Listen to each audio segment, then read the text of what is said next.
Should Christians be communists?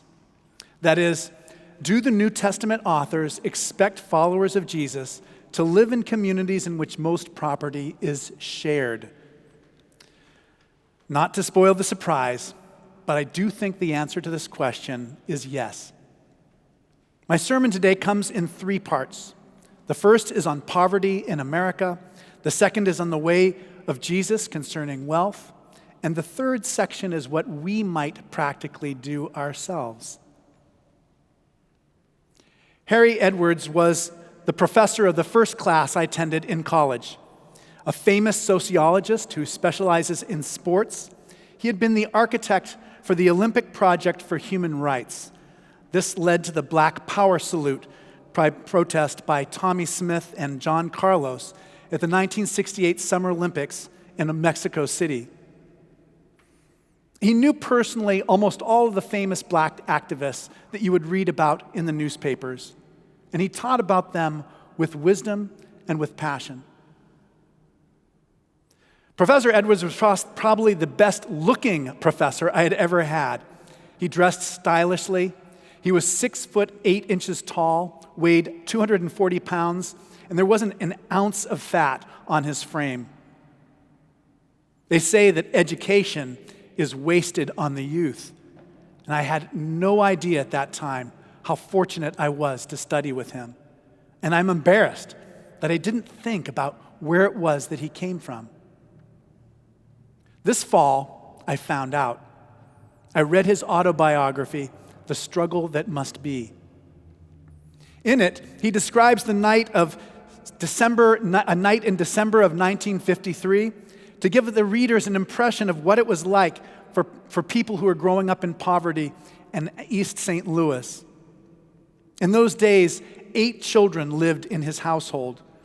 At the time, his parents were constantly away working, and the children were pretty much left to raise themselves, with the oldest, Lois, at the age of 12, frequently missing school so that she could care for her younger siblings. There wasn't enough food. For a whole week, they might subsist just on cans of corn and beans. The house smelled rancid, with pigeons and rats infesting the attic, so that bird droppings would wash down through the ceiling boards during heavy rains. The basement was filled with coal ash and roaches. Dogs came in through broken windows and would come and die there. Inside the house, it was 20 degrees Fahrenheit. And so there are icicles on the walls. Only one burner on the stovetop worked. They had to go outside to the hydrant to get water. The outhouse overflowed and had become unusable, so they had to relieve themselves in the basement or in the yard. And yet, because television had not arrived, in those days, Edward could not see what the rest of the world was like. For him, those times before the family disintegrated were the good days. Edwards writes, quote, "During that time that seemed so distant and so comparatively happy, I saw my family as existing above the turmoil, the criminality, the filth, and the strange deadness, hopelessness that was pervasive in our neighborhood. I can still remember thinking, we're different, that we somehow were better than all of that." What came next in his life was in many ways worse, as Edwards became increasingly exposed to the racism of American society.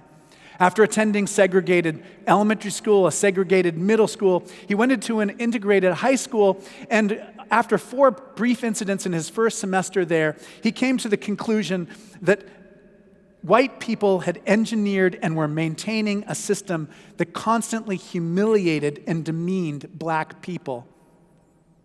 This made it nearly impossible to experience anything like real human dignity. The first white person he felt at all close to was a basketball coach in college at San Jose. When that man simply couldn't hear Edwards' concern about teammates who were joining fraternities with racist membership bylaws, he realized that he could never really be himself with that man. In today's gospel, Jesus is on the way. The way. That's how early Christians described themselves before the word Christian came into common use. So Jesus isn't just on the way to Jerusalem. He's not just on the way to his death on the cross. He's showing us a way of living. A rich man runs up to him. Imagine that. If someone were to run up to me right now and to kneel before me, that's what the rich man did with Jesus, and says, "Good teacher, what must I do to inherit eternal life?" And Jesus tells him to keep the commandments and lists off some of the commandments that have to do with how we treat one another, not the commandments that have to do with how we honor God. And the man says that he had kept them all. And Jesus, looking at him, loves him and says, "You lack one thing. Sell what you own, give the money to the poor, and you will have treasure in heaven."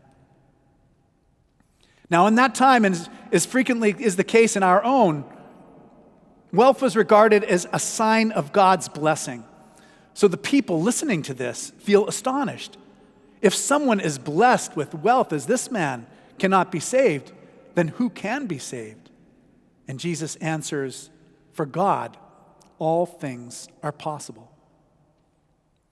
So you may be saying to yourself, what does this mean? Some interpret this story as the justification for monastic poverty. Others see this as only the instructions for a particular person, that man in the Bible. Preachers have rationalized it, saying giving up possessions is only for those who have a problem with being too attached to possessions, too preoccupied with wealth, insinuating that all of us, that's not our problem, that's somebody else's problem. We're not the ones who are overly attached to wealth, are we? I can see that you're not. And then, of course, there is the natural conclusion that Jesus might really mean this and mean it for everyone. I believe that this challenging teaching just cannot be ignored. But also, I don't think there is some simple, individual, correct interpretation. Instead, it gives us the context to understand a continually recurring conflict that arises all through our lives. Perhaps the easiest part of this is that Jesus simply rejects the premise of the man's question. There is nothing that we can do to inherit, earn, or deserve eternal life. It is a gift that God gives freely to us, whether we are good or whether we're not, whether we've done the right things or whether we have avoided them. But at the same time, this does not let us off easy. Jesus may be saying the same thing to you this morning as he said to the wealthy man. You lack only one thing. Perhaps this could be the lack of trust in God that makes us feel desperately unsafe without our possessions. It could also be that failure of generosity, that hazard of wealth, which cuts genuinely good-hearted people from really being in community with others, and therefore from living a full human life. So to return to my opening assertion, the early Christians' churches were deeply suspicious of individual wealth.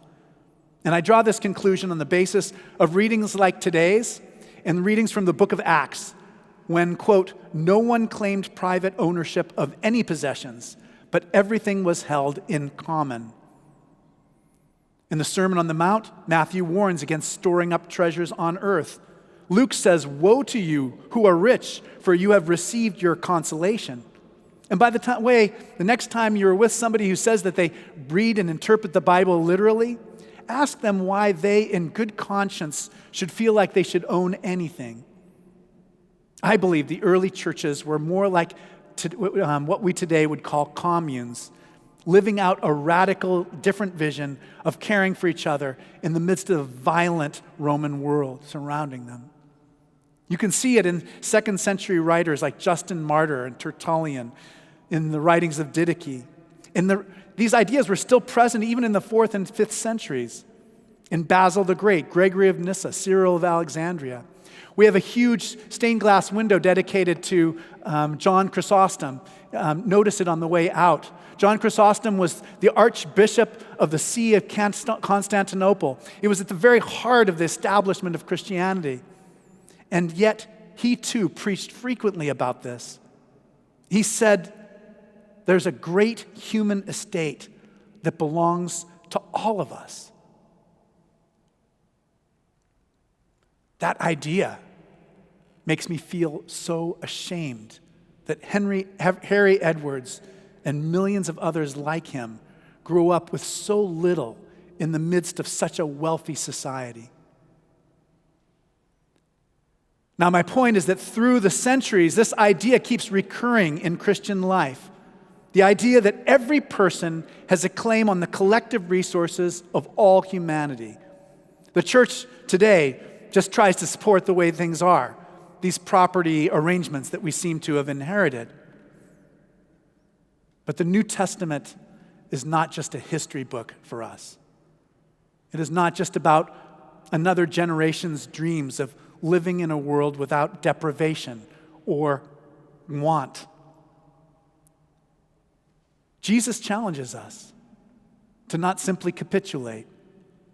Jesus teaches us that generosity lies at the heart of spiritual health. My last chapter is on what we can practically do right now. And let me tell you, I completely understand that giving away all of your property, I understand that's hard. And I even understand that it's hard to give away 10% of your income every year. That's a tithe. To give 10% of your income every year to charity, that's hard too. But it would be even easier for you to join with this cathedral in helping to correct an obvious and inexcusable injustice in our society. We all know that property and race are deeply connected in our society. In our society where human beings owned other human beings for a period of hundreds of years. The 13th Amendment to the U.S. Constitution abolishes slavery. However, it left open a dangerous loophole that has caused terrible suffering for generations, especially for people of color. Now, just to remind you of the 13th Amendment, it's very simple. It goes like this: neither slavery nor involuntary servitude, except as a punishment for a crime whereof the party shall have been duly convicted, shall exist within the United States. We want to change that amendment because forcing prisoners to work as slaves corrupts our justice and prison system. But most of all, these same practices of cruelty, intimidation, and humiliation can be even more destructive of human dignity than poverty. Now, over the coming months, you will learn more about what you can do to help Grace Cathedral in the important work of ending slavery for prisoners in the United States. What must we do to inherit eternal life? What is the one thing that we lack? This week I saw my strong, confident, and wise college professor as his 11-year-old self, barely surviving the poverty and racism in our country. And believe me, there's so much more I could tell, so many more stories of desperation. And yet, by the grace of God, he survived.